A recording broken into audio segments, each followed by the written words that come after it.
Ini namanya hajatan. Tapi kali ini saya akan membahas hajatan yang berbeda. Namanya hajat suara. Jadi sebenarnya apa sih hajatan suara itu? Yuk, mari kita simak bersama-sama. Assalamualaikum warahmatullahi wabarakatuh. Halo, perkenalkan nama saya Della Puspitasari. Saya merupakan mahasiswa di program studi pendidikan Bahasa dan Sastra Indonesia, yang tepatnya di Universitas Kuningan. Kali ini, untuk memenuhi tugas mata kuliah analisis kesalahan berbahasa, saya akan membahas mengenai hajatan suara yang ada di Kabupaten Kuningan. Hajatan suara, atau kita lebih mengenalnya dengan istilah pesta politik, ialah gambaran suasana atau rangkaian kegiatan politik yang tentunya melibatkan banyak pihak, terutama menjelang proses pemilu. Di dalamnya, berbagai elemen masyarakat terlibat, seperti partai politik, kandidat, tim kampanye, hingga masyarakat sebagai pemilik suara atau pemilih. Adu gagasan mengenai visi dan misi disuguhkan dalam panggung politik oleh para kandidat. Tak hanya itu, mereka pun mengemas kampanye dengan kreatif dan mengadakan dialog publik yang tujuannya untuk meyakinkan masyarakat. Para kandidat-kandidat pun bersaing untuk menjadi orang nomor satu di daerahnya. Suasana pilkada pun terasa di salah satu kabupaten yang ada di Provinsi Jawa Barat, yakni tepatnya di Kabupaten Kuningan. Pada tahun ini, Kabupaten Kuningan memiliki 3 pasang calon, yakni calon bupati dan wakil bupati yang akan maju di pesta politik Kabupaten Kuningan.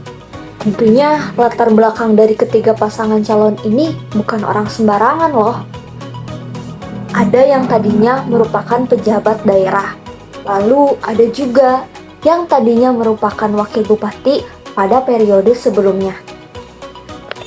Namun, jauh sebelum itu, ternyata di Kabupaten Kuningan sempat tersiar kabar bahwa akan ada 5 calon yang maju pada persaingan pesta politik untuk merebutkan posisi sebagai bupati dan wakil bupati Kabupaten Kuningan.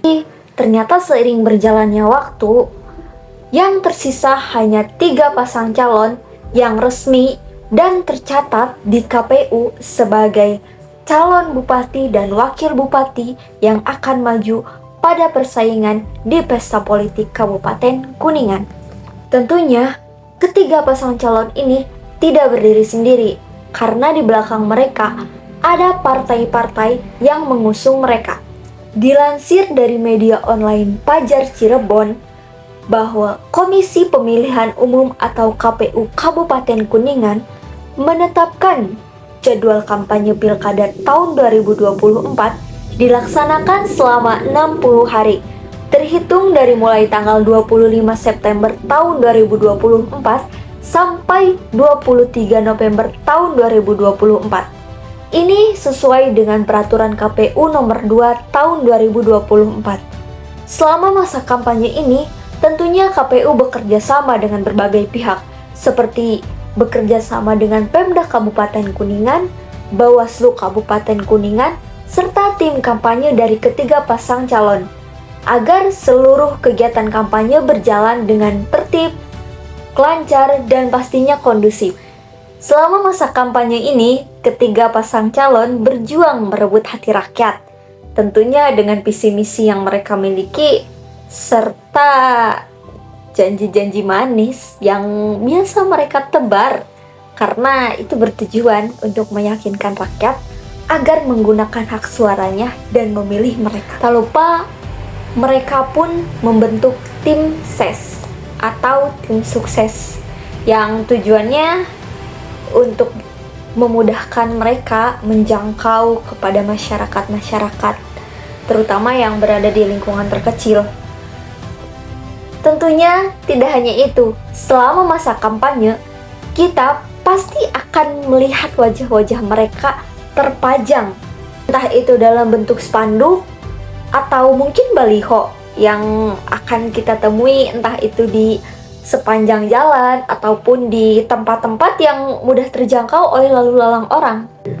Hal ini tentu bukan hal asing yang akan kita temui di negara kita, karena setiap kali memasuki masa pemilihan umum atau pemilihan kepala daerah, pastinya setiap sudut akan dihiasi, entah itu oleh wajah-wajah para kandidat, tak lupa dengan slogan-slogan atau kata-kata manis yang membuat hati masyarakat terpikat. Karena bagaimanapun masyarakat memang harus mengetahui siapa yang akan menjadi wakil mereka atau memimpin mereka. Nah, dengan memasang spanduk-spanduk itu memang memudahkan para calon untuk memperkenalkan diri mereka kepada masyarakat. Nah, ketiganya ini tentunya memiliki visi dan misi masing-masing yang digagas oleh mereka, pun dengan gaya belusukannya kepada masyarakat. Ada yang menggunakan cara pendekatan dengan anak-anak muda, karena merekalah yang memiliki suara terbanyak, sehingga ketiga paslon memiliki strategi tersendiri untuk memikat hati anak muda, seperti mengadakan sepak bola bersama, diskusi terbuka, mempromosikan UMKM yang ada di Kabupaten Kuningan, serta gaya belusukan mengunjungi tempat wisata yang ada di Kabupaten Kuningan, sembari mempromosikannya. Tentunya ketiga pasang calon ini tidak mau kalah, mereka begitu gencar mempromosikan diri mereka, apalagi melalui media sosial yang sekarang banyak diakses oleh masyarakat. Terkadang dalam media sosial, mereka memperlihatkan kehidupan mereka sehari-hari, entah itu di dalam rumah, sampai kepada aktivitas mereka di luar rumah, termasuk aktivitas kampanye mereka, hanya mendongkrak popularitas. Tentunya kemungkinan mereka mendapatkan pendapatan tambahan dari media sosial tersebut bisa jadi karena melihat pengikut dan penonton dari setiap konten yang mereka upload itu sangat banyak. Namun kita tak bisa memungkirinya, karena di antara ketiga pasang calon ini tentunya memiliki persaingan yang begitu terasa.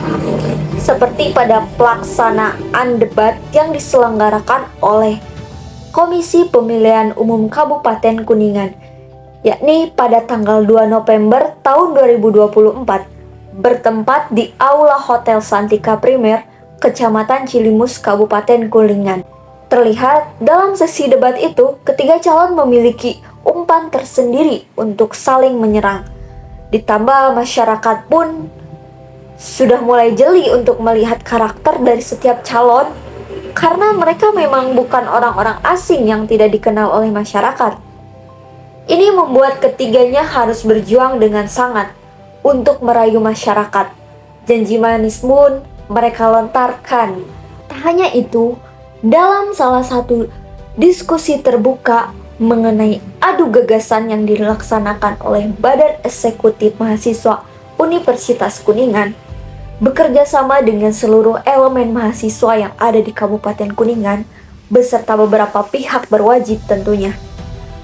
Terlihat dari sebelum acara berlangsung, dari ketiga paslon meragukan tujuan yang diselenggarakan ini.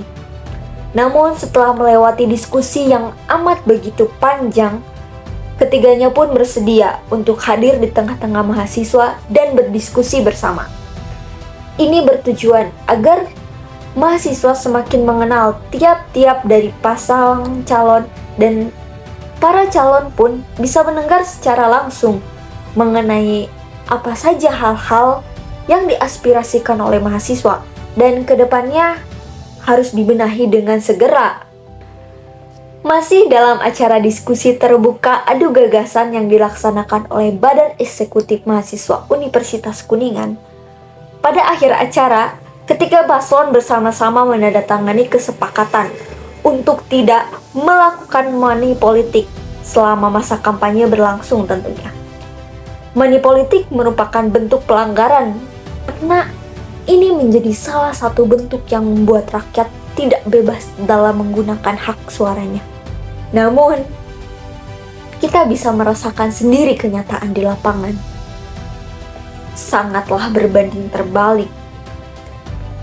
Kita banyak menemukan momentum bagi-bagi sembako, bahkan ada pula kegiatan pengumpulan data kartu keluarga, sehingga setiap kepala keluarga mendapatkan oleh-oleh amplop putih yang sudah dipastikan berisi di dalamnya.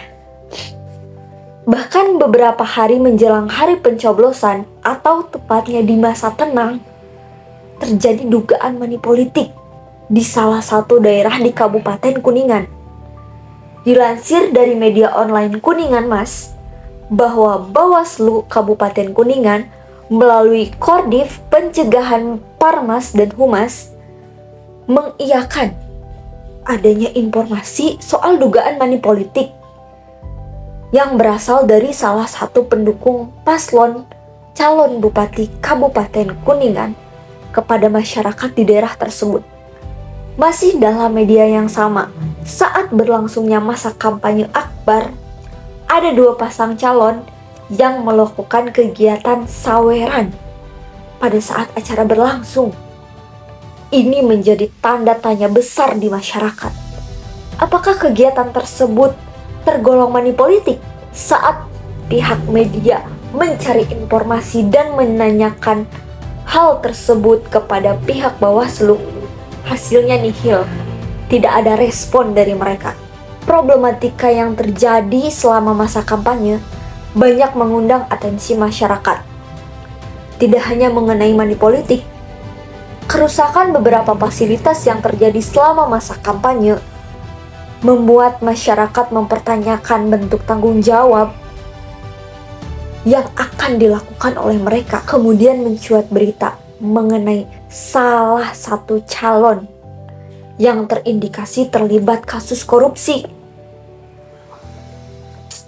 sehingga membuat trending 1 di salah satu media sosial, semakin mengundang perhatian masyarakat dan tentunya membuat masyarakat Kabupaten Kuningan, khususnya mereka, merasa kecewa.